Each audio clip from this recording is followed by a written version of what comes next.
దేవుని పిల్లలారా, ప్రభుత్వాలాంటి ఇవి, ప్రజల ఆరోగ్యాలతో ఆడుకునేవి ప్రభుత్వాలాంటి ఇవి, సంక్షేమ ప్రభుత్వాలాంటి ఇవి, ప్రజల ఆరోగ్యాన్ని కాపాడే ప్రభుత్వాలా ఇవి.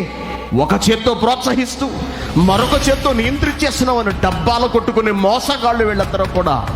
తలపొడి వచ్చిందనుకోండి పెద్ద పట్టించుకోం, కారణం ఏంటి? జండు బామ్ ఉంది మన దగ్గర. జ్వరం వచ్చిందనుకోండి పెద్ద పట్టించుకోం, కారణం ఏంటో తెలుసా? పారాసిటమాల్ ఉంది, అవునా? పెద్ద లెక్క చెయ్యి. ఇప్పుడు ఎయిడ్స్కి మందు వచ్చిందనుకో, వీళ్ళు మందుకు అంటే నువ్వు ఇంకా వ్యభిచారం చేయొచ్చు అనమాట. మందు వస్తే మందు వేసుకో, వ్యభిచారం చెయ్యి. ఎయిడ్స్ వచ్చింది, మందు వేసుకో, మళ్ళీ చెయ్యి, మళ్ళీ వచ్చింది, మళ్ళీ మందు వేసుకో. కొంతకాలానికి వ్యాక్సిన్ కూడా కనిపెట్టేస్తారు. నీ ఇష్టం, నీకు కనబడిన దాని వెనక వెళ్ళిపో, నీకు కనబడిన పురుషుడి వెనక వెళ్ళిపో, ఏమీ నష్టం లేదు, నీకు వ్యాక్సిన్ వేసేసాం. ప్రజల ఆరోగ్యాన్ని కాపాడే ప్రభుత్వాలా ఇవే. ఈ సమాజం మార్పు రావాలి అంటే, ఈ సమాజం బాగుపడాలి అంటే సమాజానికి కావలసింది ఒక్కటే, అదే దేవుని మాట. ఆ దేవుని మాటను క్రైస్తవుడు సమాజానికి అందించగలగాలి. ఈ సమాజాన్ని మార్చగలిగేది వాక్యం మాత్రమే. ఈ సమాజాన్ని ఉద్ధరించగలిగేది దేవుడిచ్చిన గ్రంథం బైబిల్ మాత్రమే.